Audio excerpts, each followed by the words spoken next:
पण या बऱ्याच गोष्टी मी तुम्हाला एक कागद देऊन जातो सगळे, नाही तर आपण नंतर आतमध्ये बसू. त्याच्यावर मी तुमच्याशी बोलतो किती कोटीचा निधी दिला, सारथीमध्ये किती दिला, हे सगळं मी आणलेलं आहे.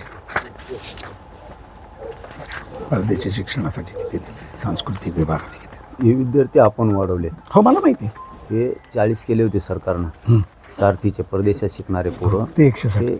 हे 75 वर नेला आत्ता विखे पाटील साहेबांनी. ते बी इतकं भांडावं लागलं त्यावेळेस नेले, सरकारनंच दिले 75 विद्यार्थी. कमी पण त्यांनीच केले सारथीमधले. आता ते परदेशात गेले होते बरोबर का. आपले ह्याच्यावरती मंथन होणं लय गरजेचं होतं.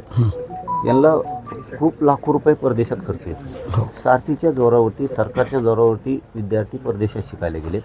परंतु सरकारनं अचानक ते 40 पोरावरती आणलं. वरच्या पोरांनी काय करायचं.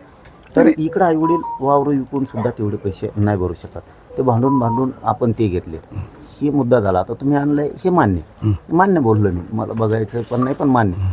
पण 80,000 विद्यार्थ्यांची शिष्यवृत्ती कशामुळे थांबवते. नाही आता दादा आपण जे म्हणालात, ह्या ज्या गोष्टी आहेत, या काही गोष्टी कशासाठी थांबली, ह्या शिष्यवृत्ती मिळालीच पाहिजे या भावनेचा मी देखील. म्हणजे आजची परिस्थिती अशी झाली.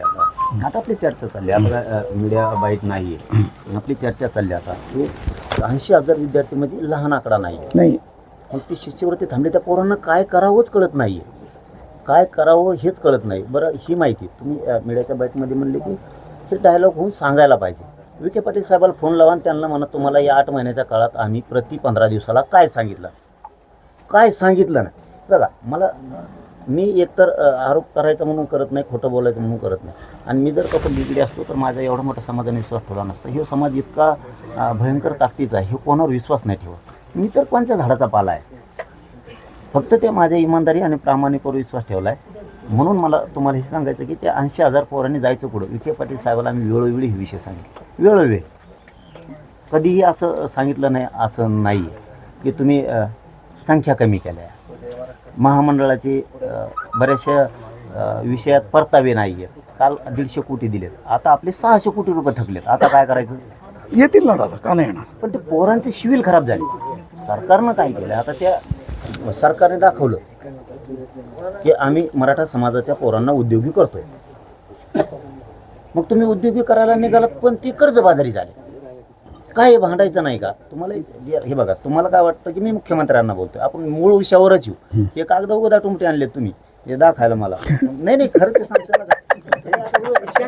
आम्ही काय तुमचं सगळ्यात खरं म्हणणं ते आहे की मुख्यमंत्र्यावर बोलतात म्हणून तुम्हाला वाटतं. मी भांडतोय तुमच्या समाजाच्या लेकरासाठी, माझ्या समाजाच्या लेकरासाठी. मुख्यमंत्री ही व्यक्ती आमच्यासाठी शत्रू नाही आहे, दुश्मन नाही आहे. असती तर ह्याच मराठ्याने निवडून दिलं नसतं. एकदा फक्त मुख्यमंत्र्यांना म्हणा मराठ्याने तुम्हाला मतदान केलं नाही, एकदा नाही त्याच्याबद्दल काही दुमत नाही. हे भांडणच तुमच्याशी आता आमचं, हे आता भांडणच तुमच्याशी आमचं. तुमचं जे म्हणणं आहे ना, हे बघा मी त्यांना इथून पाठीमागे तुम्ही मीडियाच्या वाईट काढून बघा, कारण हे मला बोलावं लागणार, हे मला तुमच्यापाशी बोलावं लागणार.